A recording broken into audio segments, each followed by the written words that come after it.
What's going on, guys? This is episode 43 of Dispersing the Cloud. This is actually my second episode that I've done that is not live. I'm still on my social media fast, but we're still going with it. This week's book was Influence. I am going to hold off on that. I'm just basically going to tell you what went down this week. Let me check my calendar here. I had a couple different gigs this week for production stuff. Production stuff picked up hardcore. I'm still making some pretty big moves coming here in the next year in 2018. Making some changes. We talked about Operation Double Down, all of the above.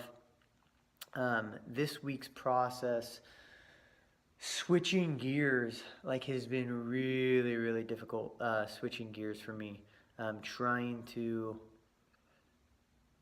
Trying to get everything lined up for a job switch has been very difficult.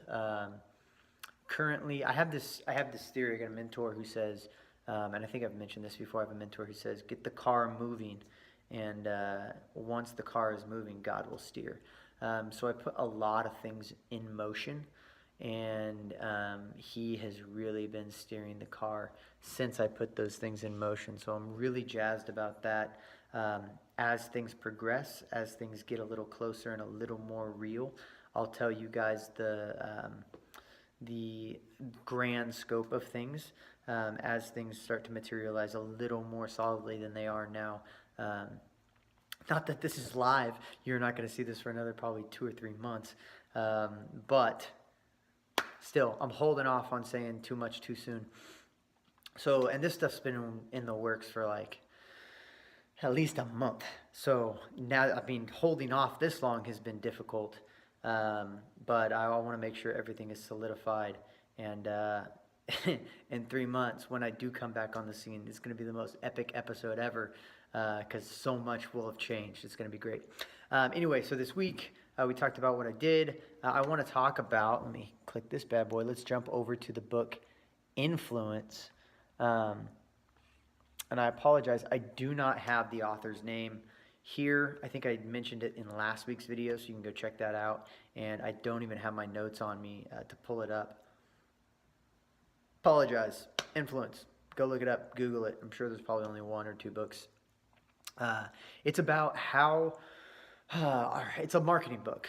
So it's about how we socially do things, how we interact, how we buy, how we negotiate, how we operate, how our brains process a lot of information, how we are influenced. A lot of different topics. I'm just going to run through some of the quotes that I pulled out. Fixed potential, something that was instantly responded to regardless of situation. Ooh, a fixed action. Fixed action. This is really interesting. A best example of this is with turkeys. So a good example would be the chirps or the cheep cheeps that they say. So they literally had a stuffed cougar, right? Like a stuffed cougar with a audio on it doing the cheep, cheep, cheep, cheep, cheep, cheep. You've heard them, like the turkey calls or whatnot people use for hunting. And the turkey would go right up to the cougar. Like it's a stuffed cougar, so it looks exactly like a cougar. And it would just mosey right on up to it because it was a fixed audio, fixed action. We have some of these. I say humans have some of these ingrained into our, well, at least Americans do. I don't know how these, obviously this particular instance that I'm going to use is the word because. So they did a study on someone at FedEx wanting to use the printer, and they would go and they'd interrupt people who are in line, and they'd cut in front of them, and they'd have the person say, hey, can I use the printer? And they saw how many people said yes, how many, can I cut in front of you, basically. And X amount of people said no. I think it was 90% of people were like, no, you can't cut, right? No cuts. And then they did it again. They said, okay, can I cut in front of you because I'm running late? And then 90% of people were like, all right, go ahead. You're running late. Let's do it. I think it was 82 or something like that, 82%. And they said, well, that's pretty normal because people would just let you go because you're in a hurry. They said, no, that wasn't the interesting thing. The interesting thing was the word because. They did it again. And they said, hey, can I cut in front of you because I have to make copies? And people still, about the same percentage, like 82, 90%, said, yeah, go ahead. You can jump ahead of me because you need to make copies. Of course he needs to make copies, or she needs to make copies. I'm going to use the copier. That's a ridiculous thing. It should never work, but it did, and it does. So that was pretty interesting. The word because is an automatic trigger for us. Next time you're negotiating with someone, use because. I really need $5 because I'm poor. Give it a shot. The role of reciprocity. This is pretty interesting and pretty normative for us. We know that when someone gives you a gift, you feel compelled to give that back. It wasn't super overwhelming. Like, that shouldn't be super overwhelming information. However, even though we know that exists, we have companies like Amway who are using the rule of reciprocity to get you to buy more things. They had something called a bug bag, and the bug bag was a bag full of stuff that they would leave at your house with you, full of all the different Amway products that they provide. And they say, you know what, we're going to leave this here free of charge, doesn't cost you anything. Just use it, let us know what you like, what you don't like, and then when they go to pick up the bag a week later, they bring the order sheets, and they say, what did you like, what didn't you like? I like these. Cool. How many would you like? It's the rule of reciprocity. They let you borrow them, so you feel required to buy them, and they destroyed in their sales with that. Rejection and retreat as a request. This was actually very, very interesting. You make a huge, outlandish, ridiculous request, knowing very well that it's not going to be accepted, and then you retreat to a much, much smaller request, which was your original request to begin with. I've unfortunately used this in negotiations before. I used to be in sales. It does actually work, and I don't know if it's the most ethically sound thing to do. I ethically can't talk today. The cloud has me. I ethically am okay with it as long as you believe that the price that you want is fair and reasonable. I think it's an okay thing to do. We used to make a point, if I'm trying to sell you something that I believe will truly impact your life in a positive way, I don't feel bad about making you buy that by using a couple tricks to help you make the right decision for your family, or for you. I used to do this in personal training. Someone who has a history of making very, very poor choices, right, for themselves physically, and then you're asking them to make a positive choice for themselves physically and spend money on personal training. It's very, very difficult to get them to do that. So sometimes you have to use tricks like this to coax people along to help them get out of their own way to help themselves. I know it might be a little messed up way of looking at it, but as long as you believe in what you are selling, I don't think there's anything wrong with it, personally. The story of the lady in Queens. Oh, this was freaking really, really interesting.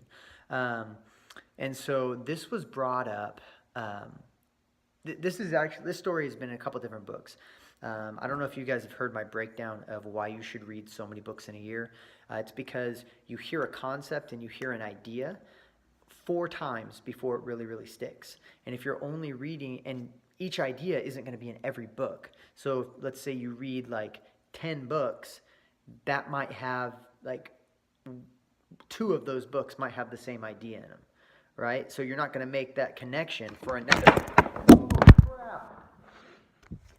Are you still alive? We're upside down?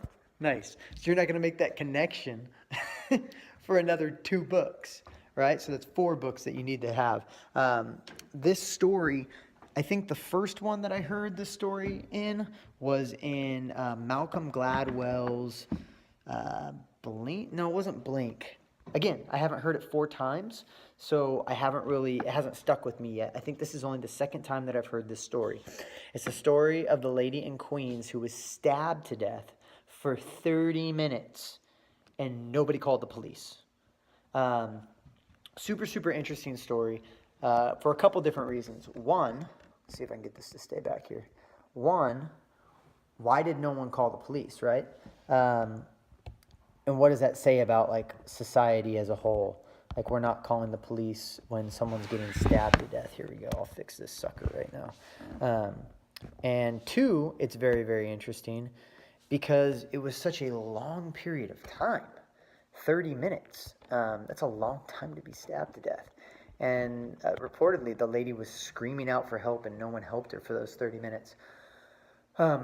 This is for a couple different reasons. Groups of people, right? Groups of people, monkey see, monkey do. So in a big group of people, if not everybody is helping, you don't feel compelled like you have to help because there's hundreds of other people doing it.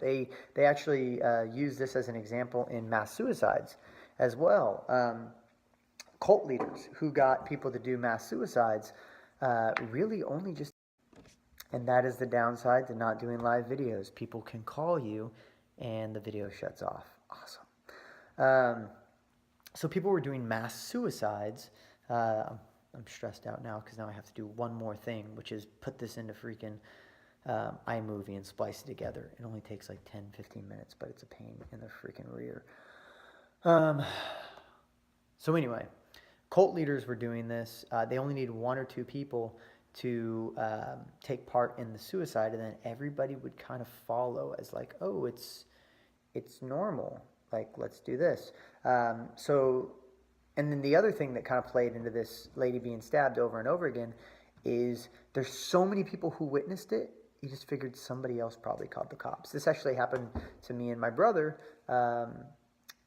last week. We were sitting there in his house, and the neighbors were wiling out. I mean, like, F you, and I'm going to kill you. Look what you've done to me. And, like, just throwing things and going crazy. And they were, like, 2 houses down, right? And so the first thing I said, no, I think he said, should we call the cops? His wife said, should we call the cops? And he said, someone's probably called the cops. And this popped in my head because I was reading this. I said, maybe not. We definitely should call the cops just in case, because someone's going to get shot. Almost positive we heard gunshots. Not sure if anybody got killed that night. We didn't watch the news the next morning. But in any case, very, very interesting that this poor woman was stabbed. The guy stabbed her, went away. She screamed for like 10 minutes, came back, stabbed her, went away. Like, just kept returning to the scene, just kept stabbing this lady for 30 minutes until she died.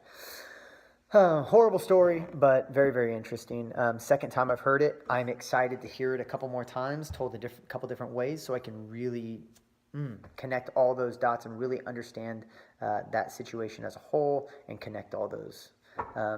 So anyway, again, this has to do a lot with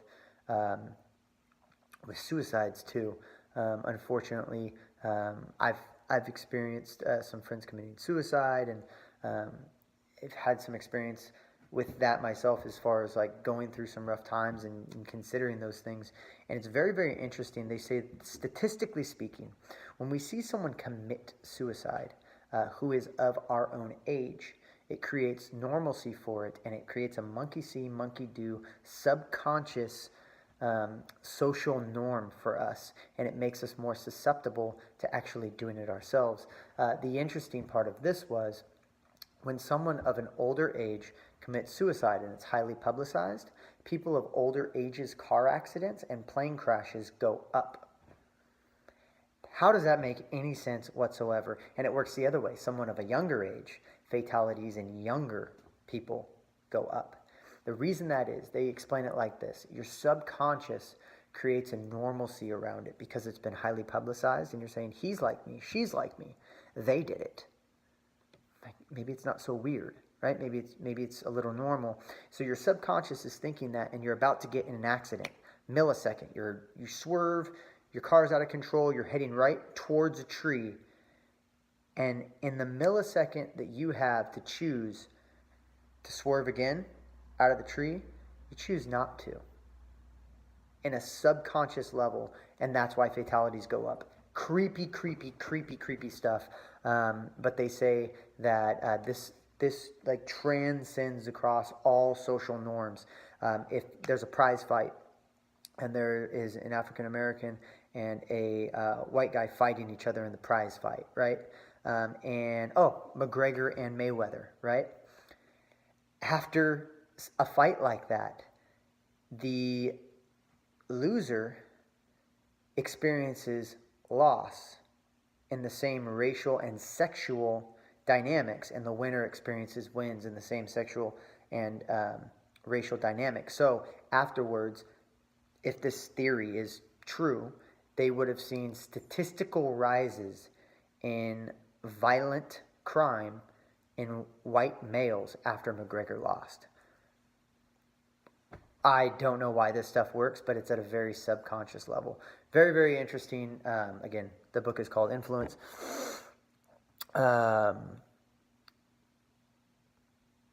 Customers from Mars. Oh, real quick. This is called the Werther effect. The Werther effect is when people emulate suicides. Again, this is another something that was mentioned in Malcolm Gladwell's book, where there was a prince. I forget where he was from, but he committed suicide and wrote a love note because he was torn between two different girls that he was dating. And ironically, that country, because of that folklore, has the highest suicide rate for kids around that age for that exact same reason, the Werther effect. So check it out. That's Verter. Customers from Mars. I mentioned this earlier. We know how advertisements work, but yet we continue to believe them. We see a doctor on TV telling us to try this new medication and to ask our physician about it. I'm an actor. I know that guy's an actor. He is not a doctor. She is not a doctor. But yet I still think that thing's going to work, right? Because, well, why else would they be telling me? They gave an example of a famous guy who played a doctor who was selling like some pill or something like that in the 80s and was like crushing it. But everybody knew he like literally was just an actor who played a doctor, but everybody still bought it. Guilty by association. This was pretty interesting. Don't kill the messenger. This has to do with Pavlov's dogs. If you guys don't know who Pavlov's dogs is, Pavlov's trained his dogs to saliva at the sound of a bell by hitting the bell, feeding them meat, hitting the bell, feeding them meat, hitting the bell, feeding them meat, and then eventually, after they really just know that the bell means meat, hitting the bell, they would start to saliva. Don't kill the messenger really goes along with this. It's a reaction. You hear something, a bell, you hear a bell, and you react to it. You hear bad news, and you react to it. This is why a lot of people who are in power, they disassociate themselves with bad news, regardless of if they had anything to do with it. You'll see politicians do this all the time. Again, just very, very interesting. Authority or perception of authority is the reason we have so many deaths from medical malpractice. This was freaking rough to hear, but it's very, very true. They did a study to see how many nurses would give a lethal dose of, I forget what the medicine was, to a patient. This is stuff they should know. They should know that this is an extremely lethal dose of this. Just because the person they were talking to was a doctor, even if the doctor didn't work at that hospital. So they literally would have someone watching the nurse, like making sure she didn't really give it to him. Have somebody call and be like, hey, this is Dr. So-and-so. I need you to go to this patient, and I need you to give them this, this, and this stat. Like, they need this right now. I'm looking at their chart, yada, yada. And the nurse, because it's a doctor, wouldn't check anything, would get up, get it, and just go do what they're told because they were told by a doctor. When they were told by just somebody else or another nurse, they would always check the information and refuse to do it. No one died during these studies. They always were like, hey, it's just a test. Don't kill the guy or the girl. So authority by perception, authority or perception of authority is actually a very, very big thing. They said in sales, the taller you are in sales, the better of a salesman you are because it gives you the perception of authority. The Terrible Twos. This is the last part of the book that I found super, super interesting. All the book was great, but this is interesting because my nephew's about to turn 2, and he's such a good kid. He listens and he obeys, and he's just there's not again. Oh, we got it. Jeez, man. I'm trying a new system for this, and it's not working at all. Um, oh, by the way, me and Casey Olson have been doing we haven't been doing them live, but we've been doing the GPA, Goals Provoke Action um, podcast, and we're doing multiple camera views, and it's going to get real intense in the next month or so with these. When I come back and everything's live again, it's going to be YouTube live with 4 different camera angles, and you guys are going to get to see on-screen stuff with split. It's going to be awesome. Super jazzed about it. That's down the road. Anyway, Terrible Twos. Terrible Twos, it is a, let me get this right, it is a coming of a realization of singleness, of individualness. They are realizing that they are not an extension of the parent, that they are their own individual. So they're testing to see what part of this universe, how they fit inside the world. For the first time, they're seeing themselves as an individual and independent and able to make choices and get things taken away. And so they're testing those limits, which is very, very interesting to me. All in all, this was a great book called Influence. Next week, again, I got more production stuff coming down the pipe next week. I got offered and accepted a new position with a construction company for a partial period of time. For some helping clean up the fires. Actually, if you guys don't know, Northern California caught on fire, catches on fire all the time. Last year it did. And there's a very part-time, I say part-time, full-time, but for a couple months, I'm going to be cleaning up fires and making some cash before I make a big move here with some of the other stuff that I want to do. I might be able to, I know you guys know one of my goals was to buy a house before 2017 was over. If it's not before 2017, it's no problem going to make that happen 2018, very beginning of or midway through. So I'm super jazzed about that. Like I said, a lot of stuff coming with Project Double Down. So that's happening. I'm playing at Pizza Factory next week. Going to be my last music show for a little while. I'm still on my social media blackout, so I'm not gonna publicize it or do anything like that, but that's going to go down. And so I mentioned the construction job because I have training next week. I have 40 hours of work-related training that I have to do, so I won't be reading a book next week. I'll be doing my HAZWOP certification. However, I will be knocking out some of 48 Laws of Power. That's a 22-hour read. I think I'm 3 hours in, so I'm going to try to get a little bit further on that. I think the theme stays the same, what I leave you guys with, because you're probably watching all these videos in conjunction, I'm assuming, just because they're not live and you're not getting the same thing over and over again. Deep, deep waters. Put your back against the wall and see what happens. I have challenged myself over the last month to really get out of my comfort zone, look at some of the things that I'm doing, reevaluate what I want, what I don't want. It has been a very, very difficult last 2 months for me, maybe 5 weeks for me. Ridiculously difficult, and I have questioned everything in what I've been doing.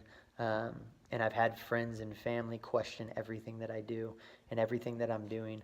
And I'm just hoping that if I stay the course in 3 months, I'll laugh at all this. But right now, it hasn't been easy. And deep, deep waters are just making sure I can swim. I'll see you guys next week, or actually 3 months from now.